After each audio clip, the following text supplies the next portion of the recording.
Watching the John Woodard Show. Today we have the real honor and privilege to introduce to you our new Superintendent of Public Instruction, Catherine Truitt. She was just elected. She's just now getting her feet on the ground, I suspect. And so we talked to her a few months ago when she was a candidate. Now we're going to talk to her again about what she's found now that she's in the office. Catherine, welcome to the show, and thank you so much for participating. Thanks, John. Thanks for having me. Let me get on with the questions. You stated repeatedly that transparency and effective communications are the means to better inform the population and the people that you deal with every day. How's that working for you now that you're in the office and see what's going on? Well, a month in, I would say that we are building out a team that is going to be out in the field a lot. It's going to be in regular communication with those in the trenches, like teachers and principals, as well as parents. And that also highlights me as the contact person for our superintendents, who have not always had someone at DPI that they could call on to answer questions or get the support that they need, etc. So I think that we're working on things right now, like building out our website and all of those kinds of things to make it easier for the public to contact people in the agency that they need to speak with. But definitely, I think having an organizational chart, as I do, that prioritizes having educators in the field to work with schools is a big part of that transparency.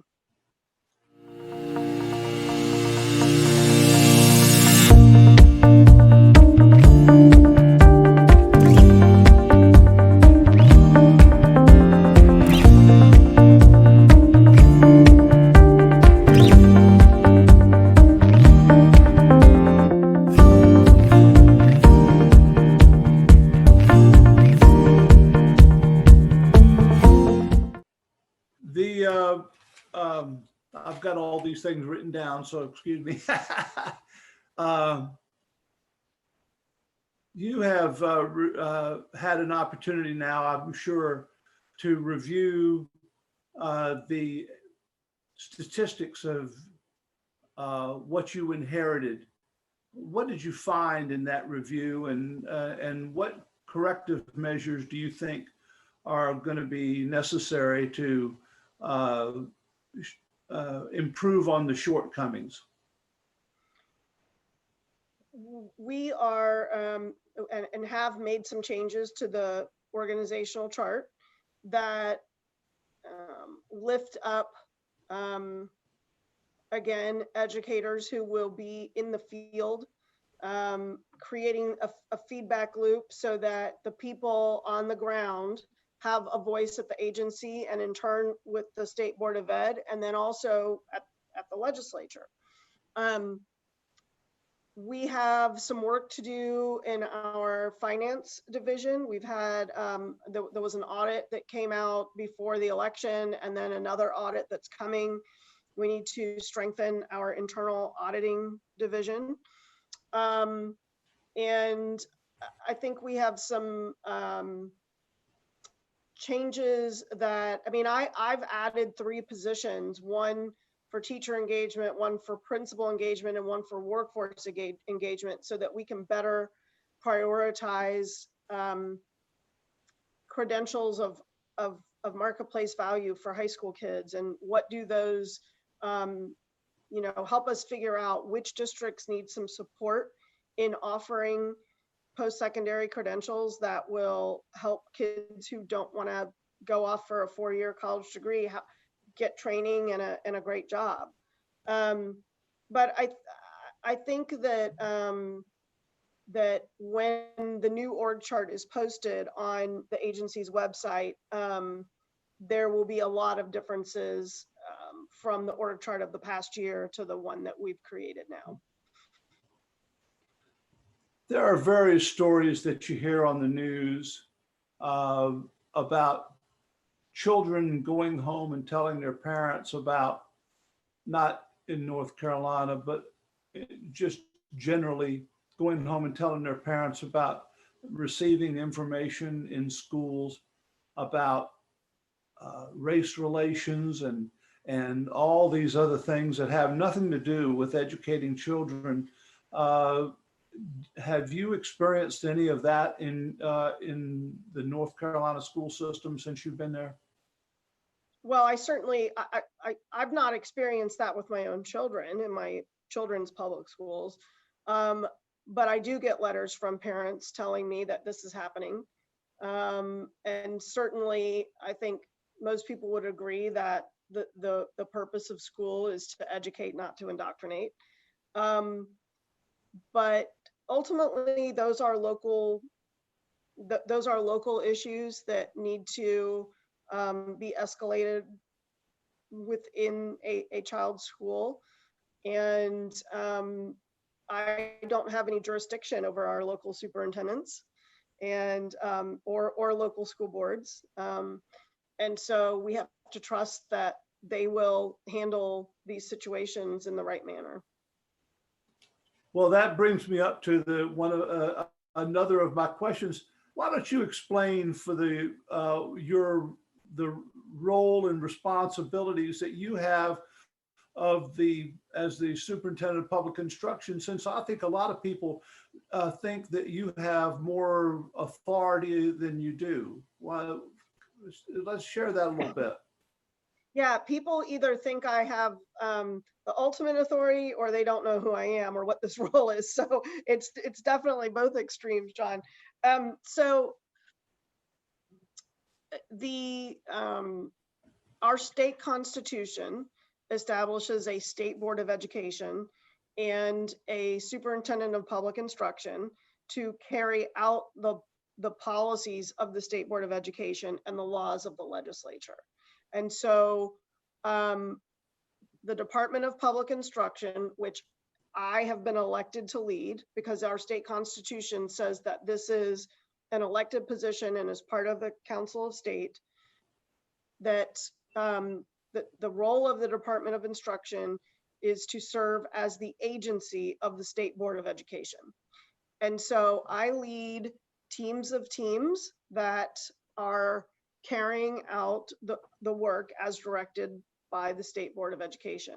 I do not have a vote on the state board. But I am leading those who are doing the work at the agency that the board directs them to do. The last person to hold your job was criticized because of tensions that were perceived between the department and the Board of Education. How are you doing with improving the communications between the two? Well, I probably talk to our chairs pretty much every day, Chair Davis and Chair Duncan. And we've been in communication since the day after the election. We have a very good relationship, and I would say that we are on the same page about a lot of things. In fact, I would say most things we are in agreement on. I have definitely been accorded respect in advance, and they've been nothing but supportive of the things that I would like to do and the initiatives that I would like to see happen. One of my jobs is to create a legislative agenda to take to the legislature in this upcoming long session.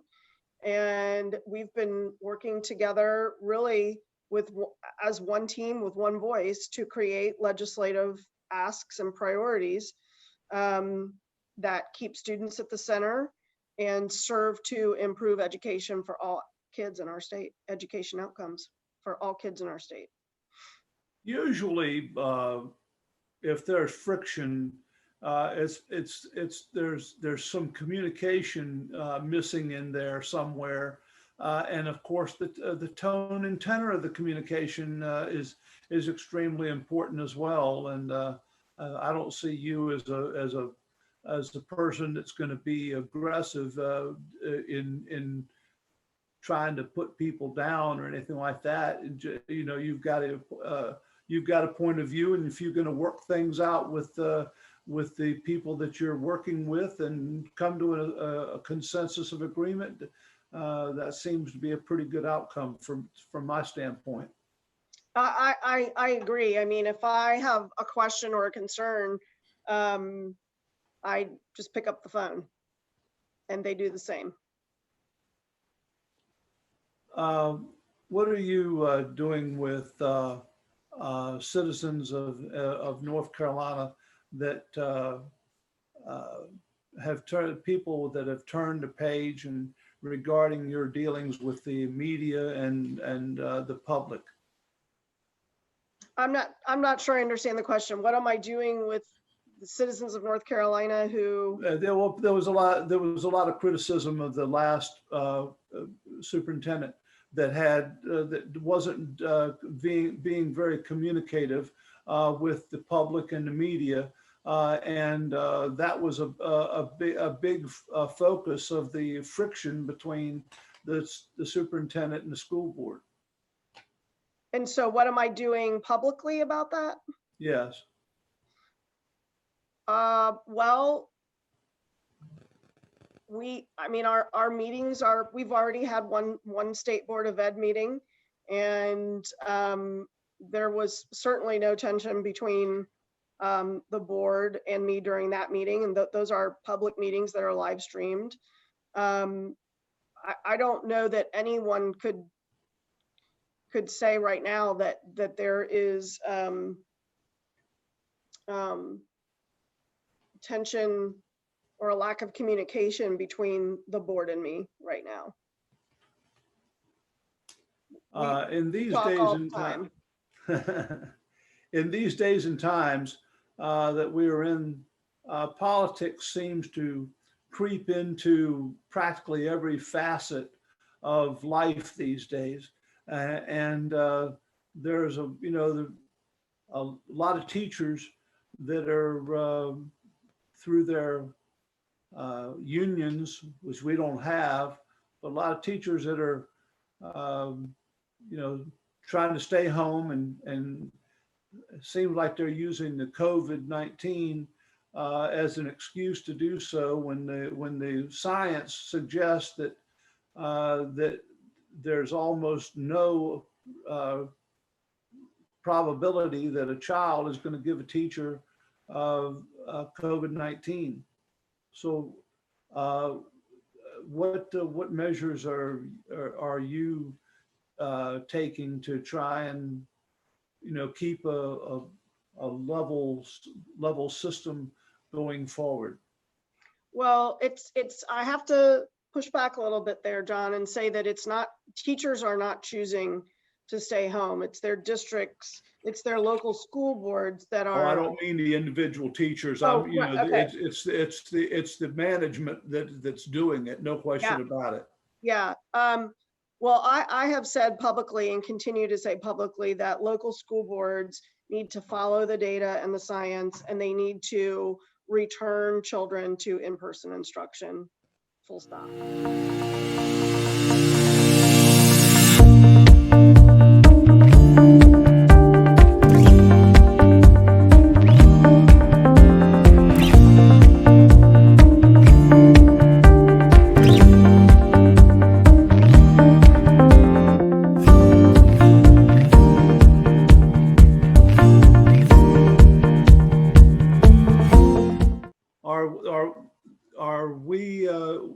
We don't have a union in this state, but How do you feel about that? Is there any, there's seems to be a push to revoke right to work laws in this state, and what that's going to mean to in a whole variety of ways, including ones that affect your agency. How do you feel about that? Yeah, so we don't have an official teachers union in the state, but we do have a teachers association, and they actually refer to themselves as a union. They would Yeah, like they do. to function as a union.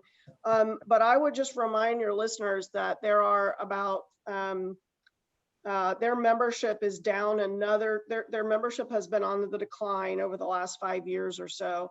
And their membership recently, they've lost another 2,000 members recently. So their membership is at about 15,000. Many of those folks are retired teachers, not active teachers. So there are, even if we were to say, 12,000 of those teachers are of that current membership are currently teaching in the classroom. There's another 85,000 teachers out there who don't belong to the North Carolina Association of Educators. And so I will engage with any teacher or advocacy group that wants to engage with me, but I do always think it's important to remember that the vast majority of our in-service teachers and our school support personnel do not belong to the NCAE. Well, that really brings up an interesting issue, because it's my understanding, and I may be incorrect. I don't think so, but there's some connection between the number of people that belong to the association, teachers that belong to the association, and some relevancy to at what point there are some changes that can be made, and I'm kind of stumbling through it because it's a legislative matter that I don't know very much about. I'm trying to learn, but some of if the rolls fall too low, then that affects the association's ability to go forward. Consequently, they have been denying the legislature their roles, the number of teachers that are on their rolls. Do you know what that means? You know what I'm talking about? I do, and I'll just specify that what we're talking about is the threshold. There's a minimum membership threshold that an organization must meet if they are to, if those members are to have payroll deduction for their dues. And the NCAE does not, their membership does not meet the minimum threshold to have payroll dues deductions taken out. And so they're in violation of that regulation. Well, is there anything more to it than that? I mean, see, that seems like a housekeeping matter as opposed to something that's got some real teeth to it. Well, I think it's unfortunate that they are not forthcoming about their true membership numbers. The numbers that they publish, regardless of whether they're right or wrong, are still below that threshold, and no one's holding them accountable for that violation. Well, anyway, it's not a fight that you can get involved in. But it was good to get your point of view on it, because I understand that their failure to keep the legislature informed of their membership is causing some tensions that probably could be avoided if they were just a little bit more transparent. Anyway, well, that does it. That was easy, wasn't Sure. it? Always a pleasure to talk to you, John. Thank you very much. It was a great pleasure to have you. Ladies and gentlemen, I hope that you'll continue to support Catherine Truitt. She's a hardworking lady, and we're glad to have her. Thank you so much. Thank you. Bye-bye now. Bye.